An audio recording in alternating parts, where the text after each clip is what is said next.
Golly, it's November. How? And this is a podcast where we say golly when we need to make exclamations. Mm-hmm. Gee whiz. But it is, this episode is going to be, I think, very helpful, especially if you have grown accustomed to tuning into this podcast to take notes, take recommendations, because you're going to get nothing but that on this podcast. You're listening to A Little Too Quiet. It's the Ferndale Library Podcast. It's brought to you by the Friends of the Ferndale Library. And I'm Jeff, and I think you heard a little bit from Rodi. Hi. And Mary Grahame. Hello. We're here to talk about all the things that they read and watched, and I think maybe even listened to. There are a lot of notes on this table. I did not bring any of my own notes. I just want to hear what's on their notes. It's, as I said, November, the end of the year, and we're looking back. And these are things that you all read this year. Yes. Yeah. Who wants to go first? First of all, can I just say shout out to authors with pub dates in December. I'm sorry. Yeah. You never make these lists. I know. Same thing with musicians. It is so funny because I have like an honorable mentions, aka to be reads on here, because some of them are out, but some of them literally just came out and I couldn't get to them before we were recording this. Spoiler alert, if you get your books out in November, future conversation coming up with Laura E. Weymouth, we're going to talk to an author with a... Oh, she's on the list. Well, great. So you'll be hearing plenty. But that's a late November release for Right. Laura, and we're still giving love to that. But whether you're on a radio station or if you're on a fancy library podcast, you usually tend to make your best of lists in November. And golly, as stated, golly, it's November. I wish that I would have read more this year than I actually did. To be fair, or to be clear, I am actually still very much online in terms of like reaching my quote unquote reading goal for the year. Now, you don't use Goodreads so much. There's another thing. Yes, it's called StoryGraph. And imagine, like, okay, so I am a type of person who, while I may not be the most organized, I love it when there are things that organize for me. And StoryGraph is where you can log your books. You can also set a reading goal for the year, but it will actually sort of categorize your reading habits in a graph form for you, and not just one graph form, but like several. Like if you want what genre you read the most, if you want to know how many pages the average book you read are, like it gives you those breakdowns in graph form, like pie graph form, and also like the regular like line graphs if you really want them. But I love it so much. And it's a great alternative to Goodreads if you do not want to be associated with a certain company. Yes, billionaire, etc. Yes. So yeah, I really like StoryGraph. I really enjoy being able to keep track of things. And is that where you have your goal, is why I brought it? Do you store that stuff there? I still use both apps just to sort of cross-populate with a lot of my friends who still use Goodreads. But my goal is always 52 books per year, just a book a week. That's not very much. Excuse me? According to some people. You're talking to someone who has completely abandoned not only a goal, but a TBR. Yeah. I don't have a TBR. My friends are like, you should read this book. And I'm like, yeah, I'll put it on the list. Reader, the list does not really exist. So my TBR is a physical shelf full of books that I have bought, but I used to do that, and read. I found it very stressful. It's so stressful. So now I operate exclusively on vibes and on going, oh, my friend told me to read that book and the stars have finally aligned. Yes. Sort of like how, The Bear and the Nightingale aligned for me this year. Oh, aligned, aka I told you to read it until you read it, which is how I get everyone with the Winter Night trilogy. And then I read all three back to back to back. Yeah. And I was like, listener, I was double fisting that book. Had the book in one hand, and then when I had to put that down, the audiobook was in my ear, and I was not going a moment. She did it without. It was pretty cool to watch. And you all should come down to the Ferndale Area District Library because currently my staff recommendation pick is The Bear and the Nightingale. Yes. And as of this morning, it's still on the shelf, so come on down. Really glad that came back as a callback from previous episodes. It is also the perfect time of year to pick that book up. So I read the second one during an ice storm the first time I read it, so that's awesome. It's the way it was meant to be read. That's awesome. I'm so glad that listeners who tuned in for the second Villains podcast episode that we did, we're thinking, oh man, it's going to be more Darth Maul content. And it was like all Baron the Head. It was all about this emotionally repressed Russian Orthodox monk in like the 14th century. Yes. So regrets aside, are there things on your list you're very, very excited about? I realized that this was my cozy year. Okay. And I don't mean like cozy, like there are subcategories of cozy reads in which, yes, some of the books that I read did fall into that category, but they were cozy for me. And I have to say that because one of the books on my list is called House of Hunger by Alexis Henderson. And that is about, that is a gothic, possibly horror novel. Jeff is teaching me about, you know, the fact that those two things overlap, in which, how do I want to put this? Essentially, young women were selling themselves as blood maidens to wealthy northern houses in icy landscapes, and were literally having their blood drained in order to, you know, increase the lifespans of the wealthy northern lords. And also, it definitely takes a lot of inspiration from, I think her name is Elizabeth Bathory, who's considered to be the first, or one of the first, women serial killers. So yeah, anyway, it is not a true crime book, to be clear. It is very much a dark gothic fantasy novel, and it was great. I love that within check the record, podcast listeners. 45 seconds, Rodi said cozy and then got to blood maiden serial killers. Okay, but in Rodi's defense, I had a similar experience this year, which was my reread of Dracula. So I first read Dracula when I was, I think it was before my junior year of high school, because it was on the required summer reading list. And I read it on an e-reader, and I was sort of going into it not expecting to like it because I was terrified of vampires as a child. Mm-hmm. But they were like you actually read Dracula and you realize it's like, oh, it's a buddy heist adventure about killing a creepy old guy who is undead. And so, like, 15-year-old me was like, oh, this rules. And so I didn't realize what a doorstopper of a book that is. I reread it on audiobook. The audiobook is 19 hours long. Oh, my goodness. Because that, like, just there I was with my e-reader, unable to see the pages shifting in my hands. But I had such a great time. It took me like a month to get through this audiobook. But the narrators were fantastic. It's the version that we have on Libby through download destination. So dear listener, you too can experience. Every 8 or 6 pages, you're getting a new narrator. So the audiobook has 2 narrators, one for all of the female writing epistolary stuff and one for all the male. And the male narrator, kudos to him on his Dutch accent for Van Helsing. Heck yeah. Dutch sure is a language. So, is. But I completely understand what you mean, though, because even though I could not listen to this audiobook after dark, there's something about the creeping horrors beyond our comprehension, but wait, we will defeat the horrors with the power of friendship and this gun that Quincy Morris found. And the power of friendship does also show up in House of Hunger. I like books that make me feel cold when I read them because it makes me snuggle under something and continue to read them. And I'm just like, this is wild. This is part of why I like the book Galore so much. For the super fans who listen to this podcast, I reference that book at least every other episode because it takes place in the winter in Newfoundland. Newfoundland. Yes.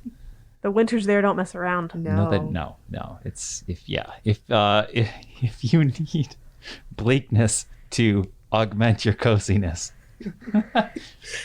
I did actually read some genuinely cozy things. I'm sure some romance is on the list. Yeah, I have 2. One is called Fake It Till You Bake It by Jamie Wesley.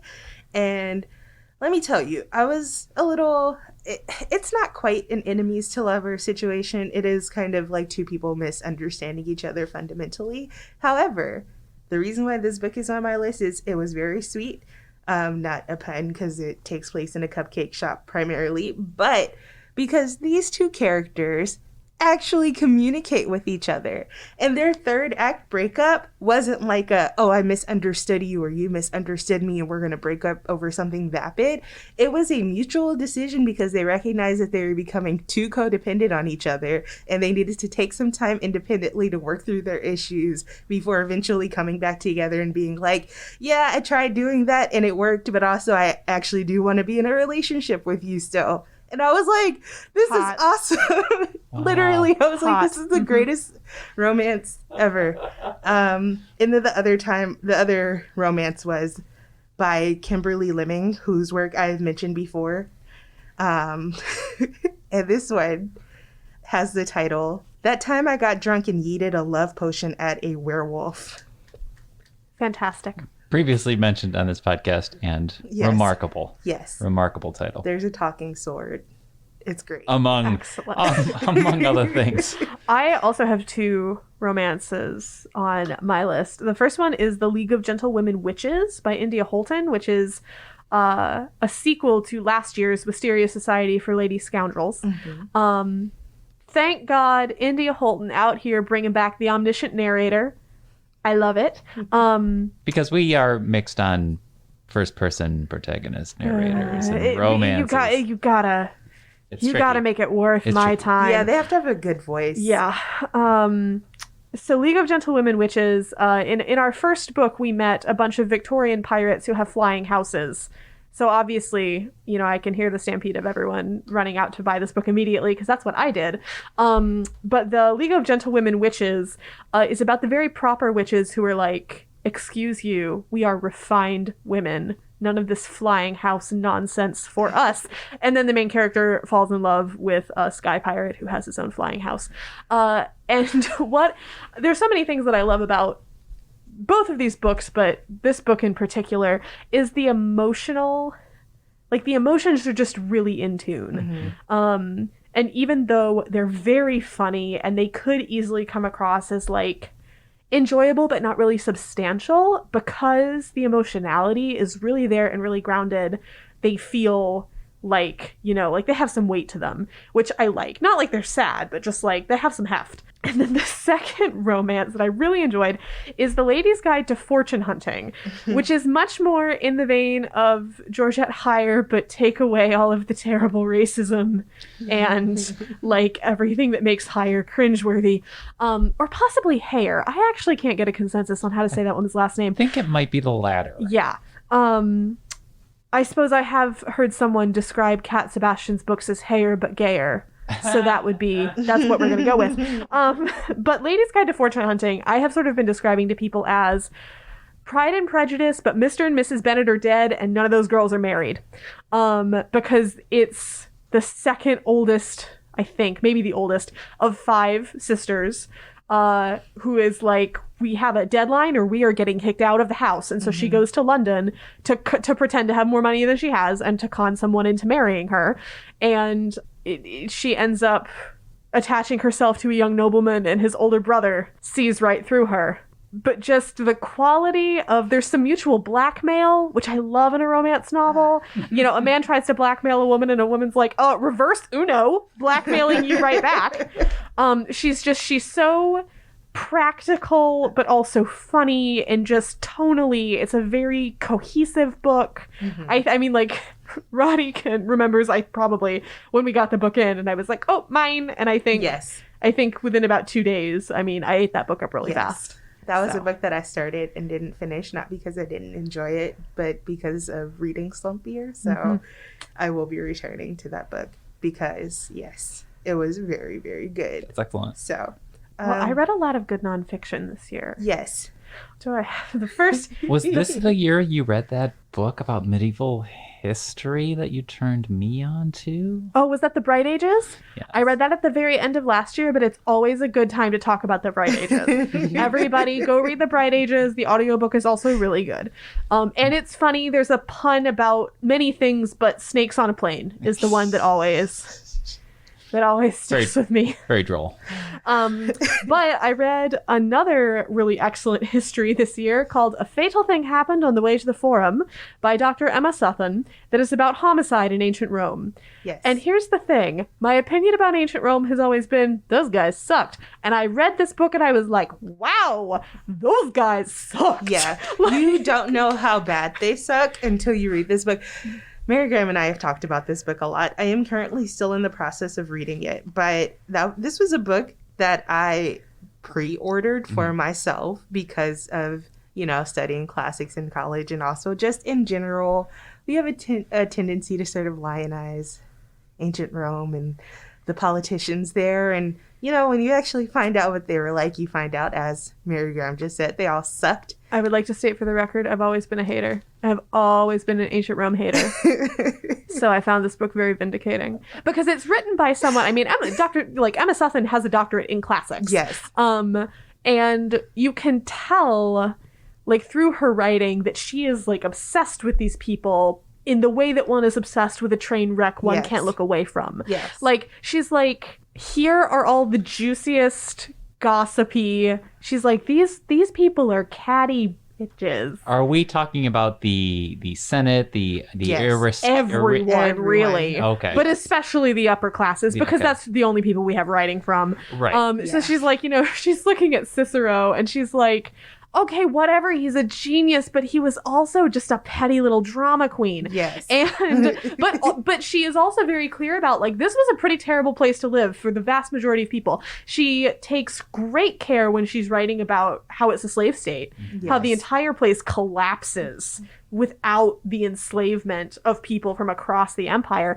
And she's like, they're just a very murdery bunch of people. So much so that even surrounding cultures who weren't averse to war or the death penalty or whatever were like, oh, guys, that's a lot of murder. That's a lot of murder, right? That's a lot of murder. That's a lot of murder. So our frame of reference, mine is Caesar, Isomarch, Brutus, etc. Right. And so this book is saying, oh, that's every day. That's a Tuesday. Basically, she spends a lot of time on a lot of stabbing and murder in politics, but also just the bit that keeps sticking with me about the detail that she mentions is, so the word fascism comes from the fasce, which is this bundle of sticks that was carried as part of ceremonial Roman stuff, and it actually has an axe head on one end, and the bundle of sticks represents the right of the state to beat its citizens, and the axe head represents the right to execute them. Yes. Okay. All right. Yeah. Sure. And so when Rome, goes to town on foreign powers for killing Roman citizens, it's not because they're like, oh, you've profaned our honor or whatever. They're like, no, that's our job. Yeah. No. It's our job to kill our citizens. We are not having an ancient Roman podcast, which I guess, no. I'm Stay not tuned. 2023. But Jeff, these people were so rich and so powerful and so petty. Just the pettiest people on the planet. And luckily, Emma Southon wants you to know how petty they are. So petty they had to steal gods from the Greeks. Couldn't even think of their own. Oh my goodness. Oh my gosh, yeah. Yeah, so, and she spends, a lot of time on gladiators and crucifixion, because man, did those guys enjoy state-sponsored executions. Can you remind me? Yes. I believe she talked about Cato the Elder. Does she talk about Cato the Younger? I can't remember. Okay. If he died in a cool way, probably. He died in the pettiest way possible. Then I'm almost positive she talks about it. Yeah. Let's just say that there are traditional ideas of, honor and taking one's own life and honor, and Cato the Younger failed in his quest to do so in a way that was just a damn mess. And read about him on your own time. He's something else. So highly recommend this book. Also recommend Fight Like Hell by Kim Kelly, which is a history of the American labor movement, so unions, that kind of thing. And in the interesting approach that she takes is, instead of sort of the first union in the US up through now, she goes by industry, basically. There's a chapter in there on union organizing in prisons, which is just... Wow. I mean, she mentioned extremely hard to research because it's very hard to get in touch with people on the inside. Right. Yeah. And also just incredibly risky for the people doing that organizing, but it's important enough to them that they do it.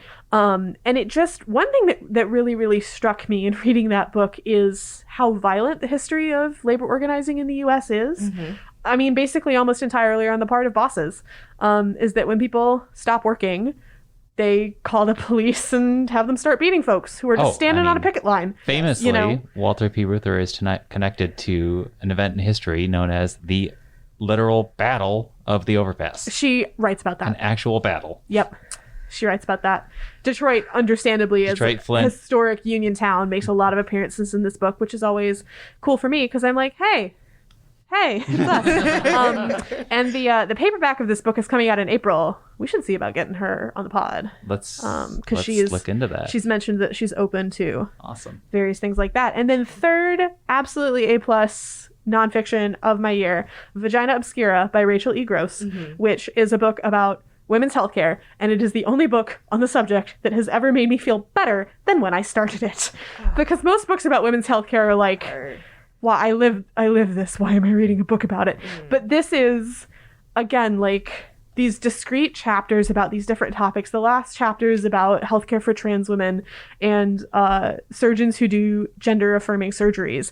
And it was just spectacular. I mean, she's writing about all of these scientists, mostly but not exclusively women, across the world, who are the people who are actually saying, we know that this is a problem that hasn't been looked into. I'm working on it. I'm looking into it. As opposed to like most chronic illnesses that mostly affect women are like, oh, we've known about this for 80 years. We don't know anything about it, and it affects 1 out of 10 women. Like, these are the doctors who are like, working. Soon we're going to know something about it.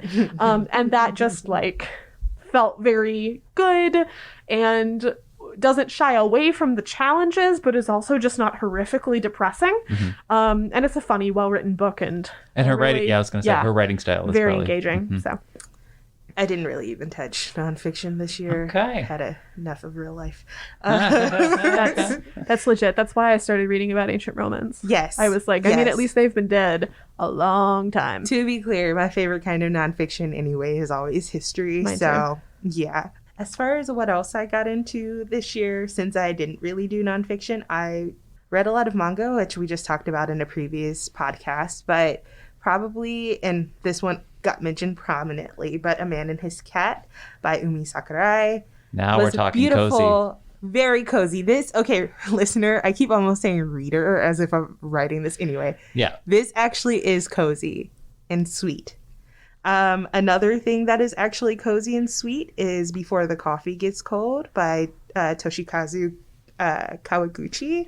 This is about time traveling in a coffee shop, which essentially the premise is that at a very specific time, you can drink a specific cup of coffee in this coffee shop, and it will transport you back in time to whatever date and time you prefer. But the rules are you cannot leave your seat in that coffee shop, and you have to come back before the coffee that was poured for you gets cold. So there are limitations here, and the interactions that happen in this coffee shop are obviously limited, and yet the stories that are told are so full. It's almost like a book of short stories that all take place in the same place, with, of course, a background cast of characters that grow familiar over time. This book made me cry, but in a good way. It was very sweet, and it was very wholesome, and it is a great sort of light fantasy novel because, to be honest, it's actually a very contemporary book. It just has time travel, which gives it that little sci-fi fantasy tick that it needs. And then another thing, which I won't go into too many details because Mary Grahame is currently reading this book, which is The Very Secret Society of Irregular Witches by, how do you think this author's name is pronounced? I can't picture it. Okay. And I don't have the book in front of me. So I believe it's Sangu Mandana. I'm sorry if I butchered that. I have to hear names sometimes. But Sangu Mandana? That does sound right to you. That sounds right to me. Okay, so this book was a joy to read. It also made me cry because I am apparently a crybaby, but like for very sweet, wholesome reasons. Once more, it is a found family story through and through, literally just in of itself. Romance? There is some romance, but the romance is not the primary concern of the book. Like, okay. It's there, it's sweet, you root for it, there is a happy ending, but it's not, the romance is not primary, in my opinion. Cynical devil's advocate. I see the cartoon people on the cover. Yeah, I mean, the cover is cute. How do I want to put this? The synopsis is what drew me in. I'm just trained to think that's romance now. No, well, that's fair. And there's so many witchy books around right now. The synopsis, it got a write-up in Book Page that made me go, interesting. And it's the kind of book, like, the protagonist is Indian, and I feel like you just don't... She goes to become, like, a magical tutor for these 3 adopted children who are... Palestinian, Vietnamese, and Black. Yes. And I'm just like, these are not like cultural representations you typically see in witchy books like this. So like that's one of the things that drew me in. I'm only about 70 pages into it and like can confirm it is an excellent, happy little book.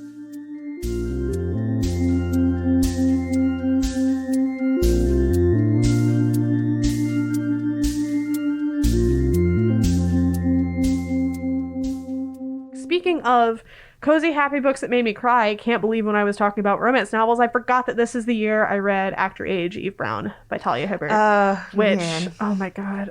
I read it on audio, driving back and forth to Indiana, and just like, Rodi can tell you when I got halfway through the book, because I had reached my destination, I'm like texting her in all caps. She's sending me flaming Elmo gifs. Well, if you have read that book, there is a scene, and there is nothing more than I need to say than that for the people who have read the book, because they will automatically know what scene I am talking about that I was waiting for Mary Graham to get to. And I guessed right. She guessed right. She text messaged me 2 words in all caps, and I let out... And a lot of question marks as well. I actually, like, exclaimed in real life. No one was there to hear me, but I was like, haha, finally, it has happened. Yeah.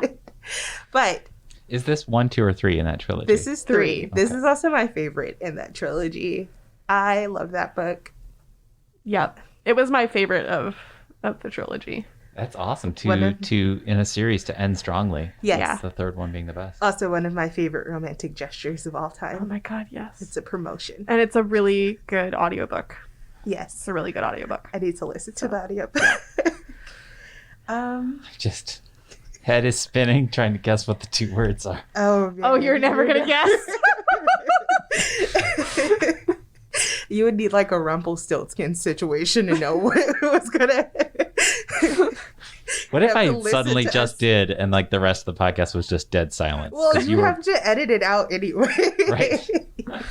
So now I'm thinking, I'm currently reading a book which is contemporary. It feels like a very secret society of irregular witches, but there's no magic in it, but I'm really loving it.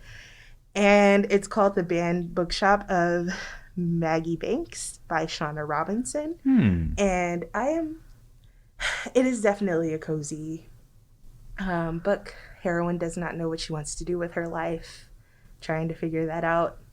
Goes to work in her best friend's bookstore while her best friend is on maternity leave, and gets up to all sorts of shenanigans, because the bookstore is only allowed to sell books that were written and published before 1968.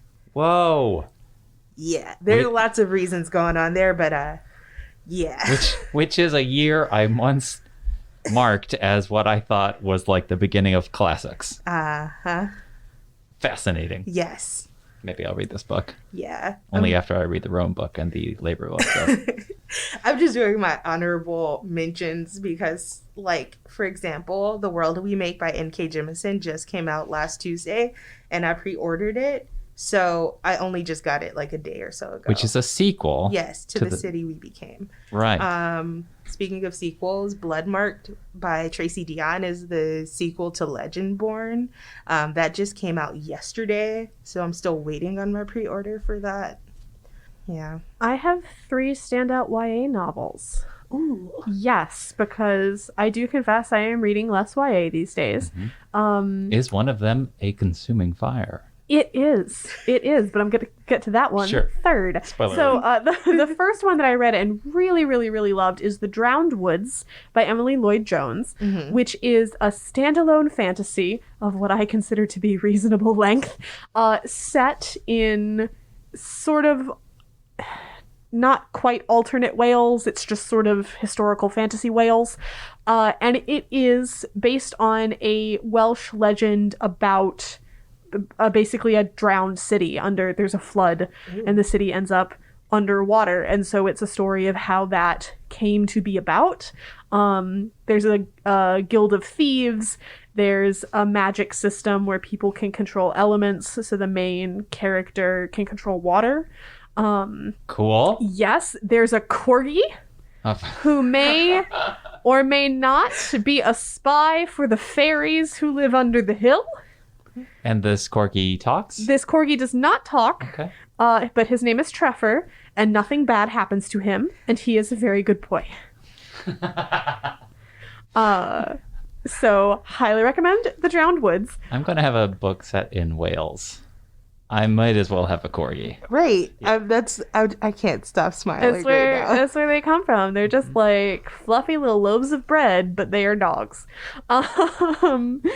I also read, for complete change of tone, The Life and Crimes of Hoodie Rosen, which came out very recently. It's by Isaac Bloom. It is about a 15-year-old Orthodox Jewish boy whose family and a bunch of other Orthodox Jewish families have just moved to this small fictional town in New Jersey. They're trying to build a high-rise apartment so that a lot of other Orthodox families can move in. And they face like a lot of anti-Semitism, a hostile city council, hostile mayor. But then the main character strikes up a friendship with the mayor's daughter. What year or so does it take place? Now. Okay, wow. Yeah. And it's not a very long book. It's very funny. But it's also very, unfortunately, timely. So if you do read it, content warning for anti-Semitism and violence, there is... I would consider it to be like a realistically, I wouldn't call it a tragedy necessarily, but it's also shows such love. Isaac Bloom has taught at Orthodox Jewish schools and is a Jewish author, and there's so much love for the Orthodox Jewish community and way of doing Judaism, and that was just really pleasant to read. Like, a book written by someone who quite clearly knows what he's talking about, and is able to both love the tradition very much and also bring up loving critiques of the tradition. So all the feels, because I have to imagine family is at the heart of this, and you mentioned funny at points. Yes. So just all the feels. Lots of feels. Yeah. Lots of feels. But a very easy book to do in one sitting. Okay. And then, yes, the third excellent YA that I read this year was an advanced copy, because it's not published until the end of this month, of A Consuming Fire by Laura E. Weymouth. It is her 4th novel.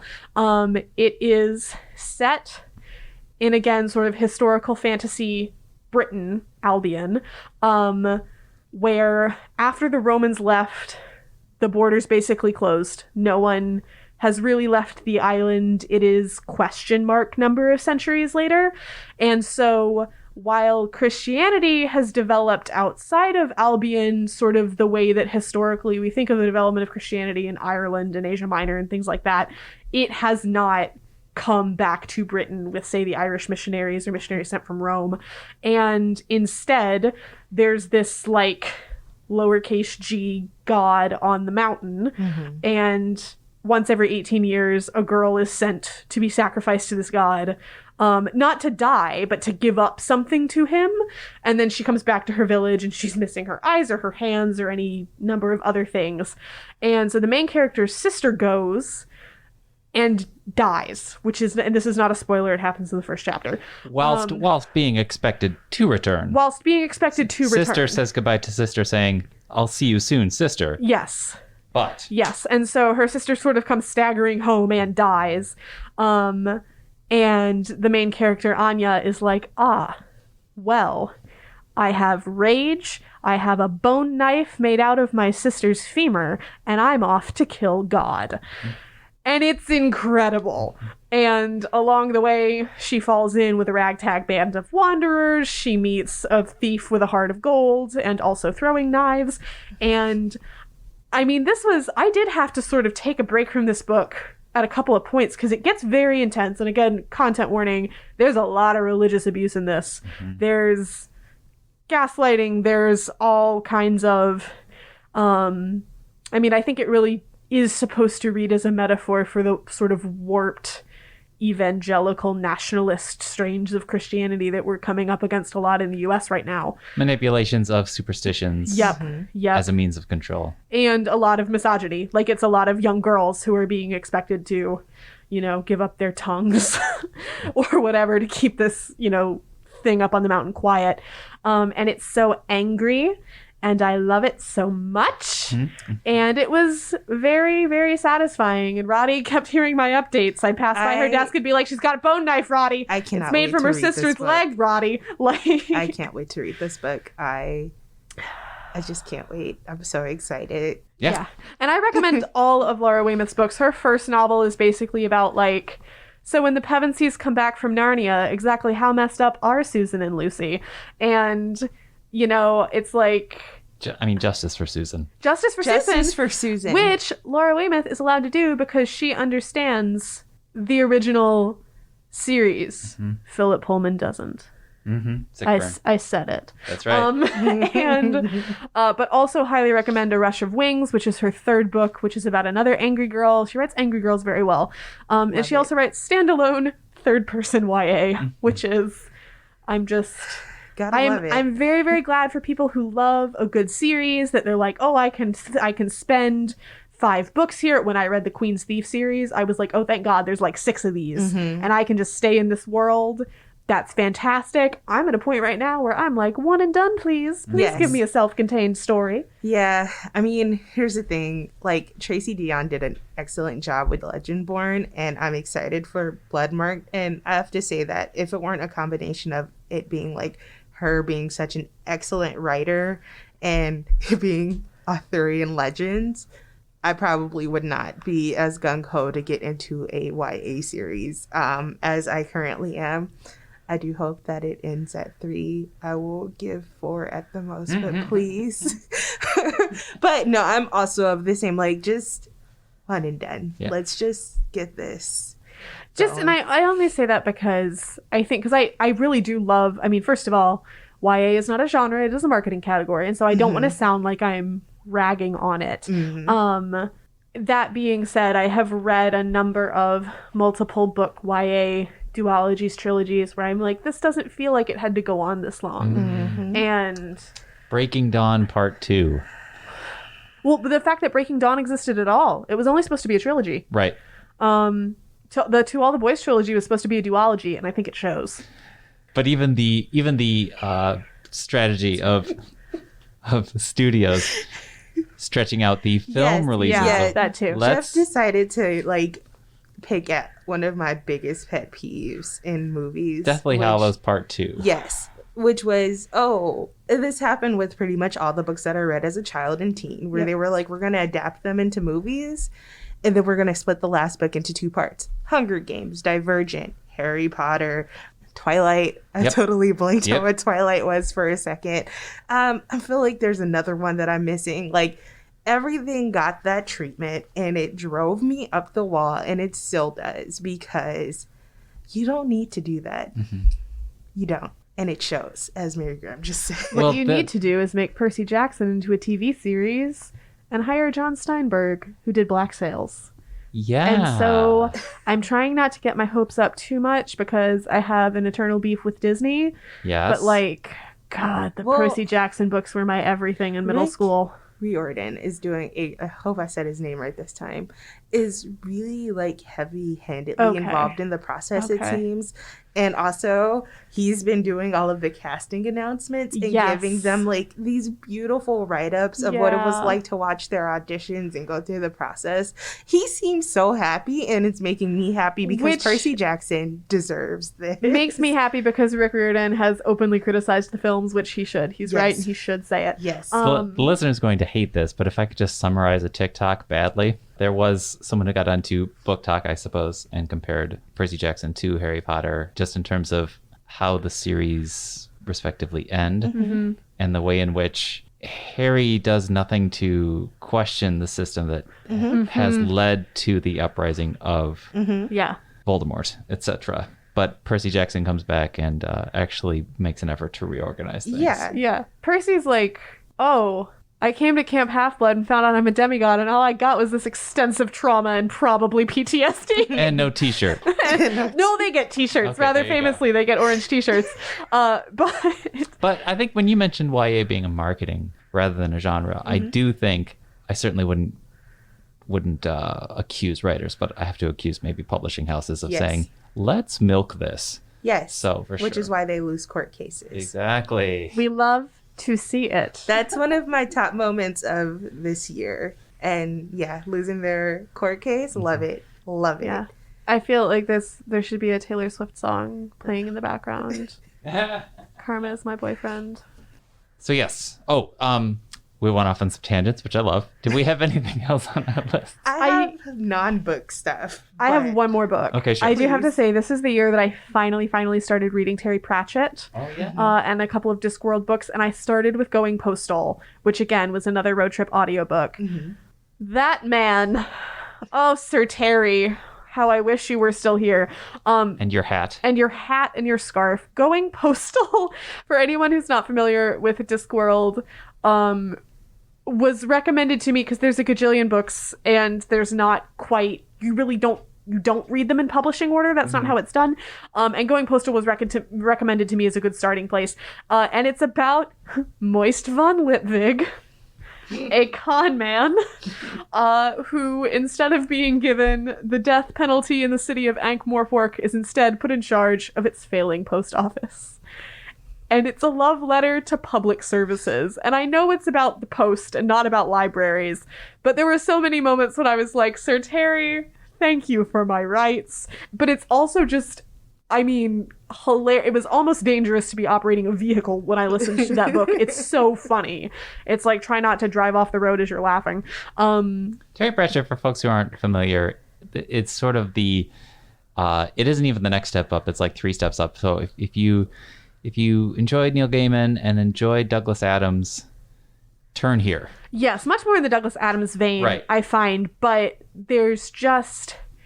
But he famously collaborated with Neil. He did for Good Omens. And Terry Pratchett's work just has this gloriously beating heart of humanity. His books are very funny, but you can't quite call them silly because there's too much heart to them.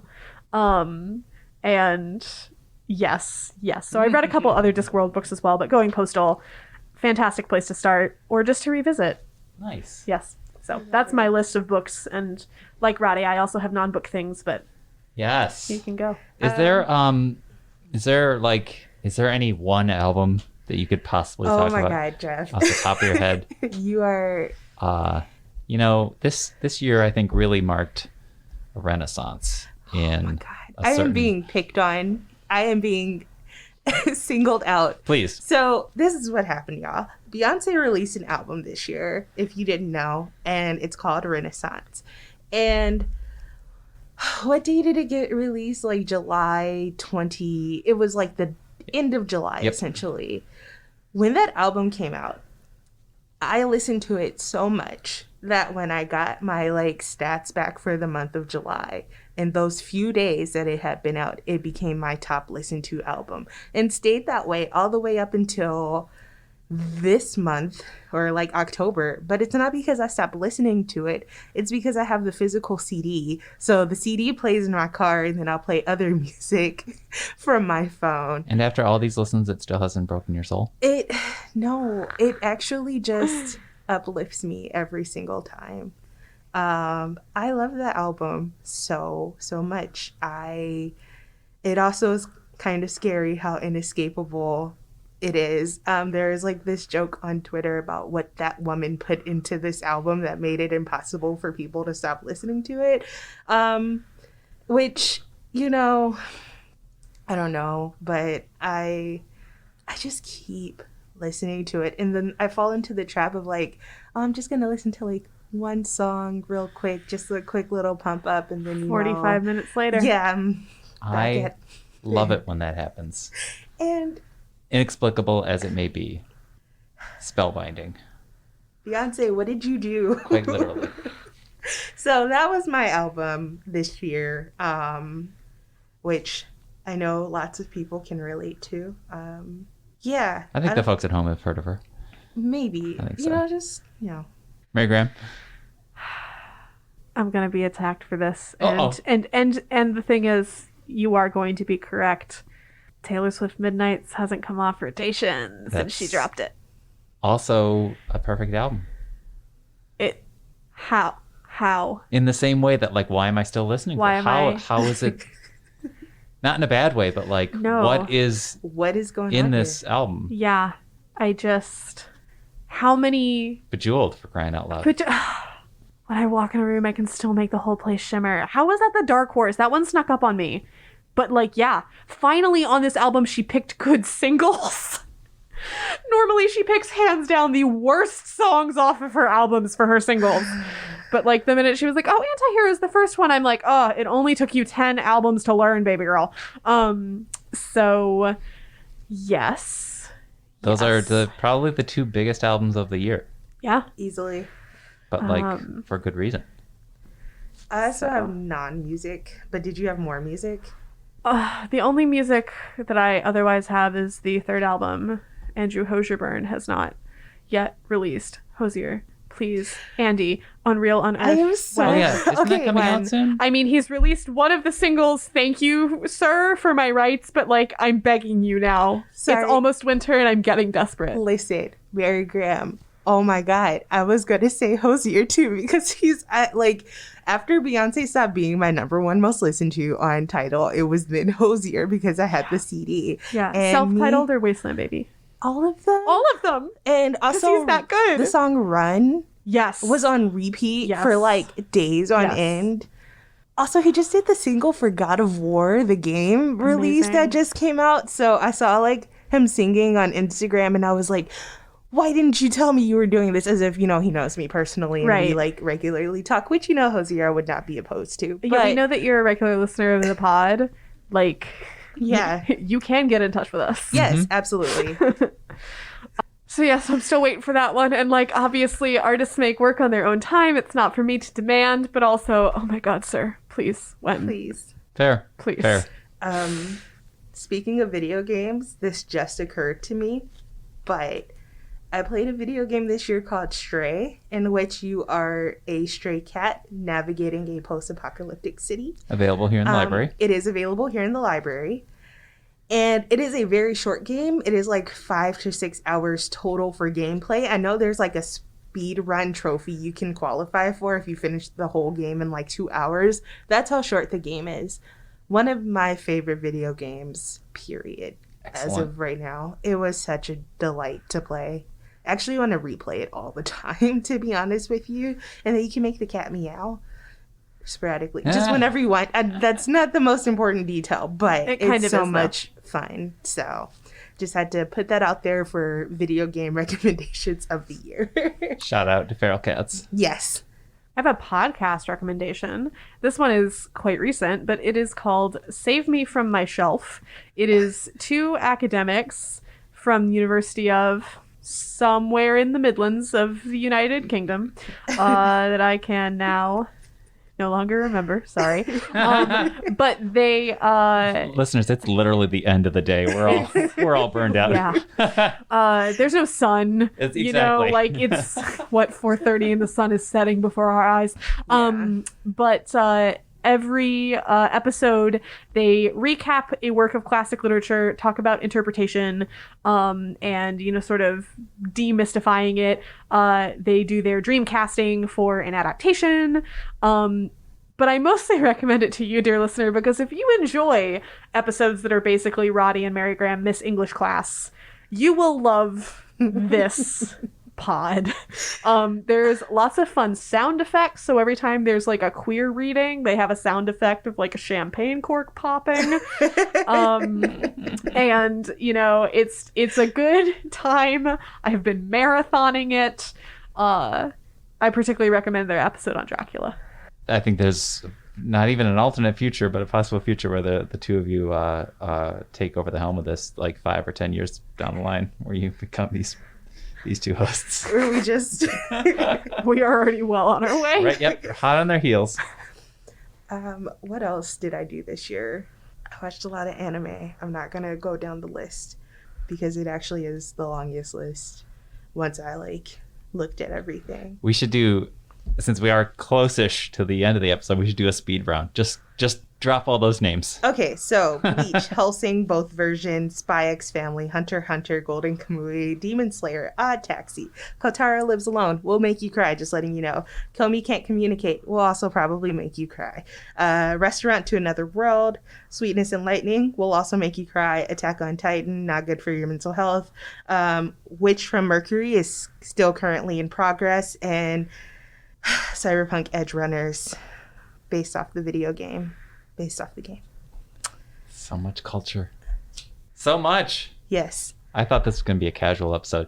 Mary Graham, Rodi, just, you know, come on the pod. We'll just chit chat about some of the stuff we did this year. You were like, oh, it'll be like a party. And I believe Rodi said, you know what makes for a good party? Planning. Planning. And that's why Notes. we're so good at this. Yes. I feel, even though I know that this isn't true, like I haven't watched any new television or movies this year. Although I did just finish the 3rd season of Dairy Girls. That will make you cry. Highly, highly recommend. And I've been rewatching Leverage, which is... This is not the first year that I've seen Leverage, but listener, if you don't know what Leverage is, it is a heist show that was on the air, I want to say 2009-ish was the first season. It is one of the most consistent television shows I've ever seen, because when I say to myself, gee, I would like 42 minutes of a team of thieves, a professional sort of... not quite a hitman, but he's very good at punching people, a hacker, a con woman, and the mastermind. I want to watch those 5 guys take down capitalists. And then at the end of the episode, I want them to gloat at the capitalist while jaunty music plays in the background. And John Rogers and the entire team of Leverage said, here's 5 seasons of that. And now there's a reboot on Amazon Prime. Excellent. So, I've just been ordering box sets from the library, putting on all the audio commentaries while I cook dinner. Bravo. Mary Graham and I talked about this briefly the other day, but Abbott Elementary. Oh my gosh, yes. That show is so freaking funny. I'll vouch for that. Big fan of Quinta Brunson. It is so freaking funny. No notes. No notes. No notes. The episode where they get gritty. Oh my gosh. That's even better than Parks and Rec when Ben Wyatt doesn't understand Little Sebastian. Like Gregory not understanding Gritty, and like Melissa opens her mouth and it cuts to a different scene. Yes. Also, comedic genius. Yeah. I did watch movies this year. I watched Everything Everywhere All at Once. That was excellent. Michelle Yeoh, a multi-dimensional film. Yes. I watched Nope. I really enjoyed that. Best alien design, hands down. Jordan Peele, excellent. I watched The Batman. Probably the best Batman movie that's come out in decades. Robert Pattinson, aka Twilight. Very nice. Boo. The Sea Beast. Breaking Dawn, Part 2. Which is on Netflix. Is a children's movie. It's so sweet. It's adorable. Just a kingdom has hired ships of monster hunters to rid the seas of monsters, and it's about overturning a monarchy. I love it. Wendell and Wild, and then another anime movie called Jujutsu Kaisen, and that's it. I think that's everything. Just remembered I did see one movie this year and it was Turning Red. I still haven't watched that yet because I'm not ready. That's legitimately fair. I spent about 80 minutes of that runtime crying and thinking, gosh, being a 13-year-old girl is in some ways something that is still happening to me. So, very catchy song. Yes. Very, very catchy song. But like especially women who I have caught and been like, oh, I watched Turning Red this weekend. All of us immediately go, oh my God. Oh my God. So just prepare for that, I guess. But also giant red pandas. They're so fluffy. I almost found myself watching it because when I went to go visit my family back home, my niece had it on, but she was talking to me through the whole movie. So I was like, bless you, 2-year-old child, 3-year-old child who can't sit still quietly for a moment because you're saving me from emotional trauma in front of the rest of the family. So, yeah. That's a damn good year. Yeah. Both accounts. Good stuff. And I took just like the listener took away some great recommendations here. Yeah. And it's been such a fun year talking with you, Jeff. And yeah. also you, Mary Graham. Yes. Yeah. I think your first official episode was the romance episode. The first romance episode, yeah. Yeah, our first episode together. And look at us now. Yes, look at you now. I think that someone somewhere was like, boy, howdy do Rodi and Mary Graham like to talk about romance. You should put some microphones in front of them. And to be fair, now that's a conversation that probably happens around here at least once a month. Yes. Is we'll be talking, in the break room or near our desks, and Jeff will run up and be like, stop. Exactly. Yes. So yes. So there are a few more episodes left in this calendar year of the schedule of 2022, including literally 1 week from today's premiere. Laura E. Weymouth will be on the podcast talking about A Consuming Fire. She's got a knife. We have some other librarians coming to talk about winter reads before we wrap up. And then we'll be back in January, very likely, as I finally get to my point, with more episodes featuring Mary Graham and Rodi talking about fill in the blank. So here to save you from your shelves. Thank you so much for being on the podcast, both of you. Thank you, Jeff. It's been a fun year. Thank you for listening to this episode. We will have more info in the show notes. It's A Little Too Quiet, the Ferndale Library podcast, brought to you by the Friends of the Ferndale Library. Thank you, John Duffy, for giving us music. And also, go to ferndalefriends.org if you want to support this podcast. Please remember to rate, review, and subscribe. And that's it. Ellipsis. The sun is setting. My brain is broken. Yep. We should stop playing God with time. The time change has still broken me. We'll be back next week with more. Thanks for listening.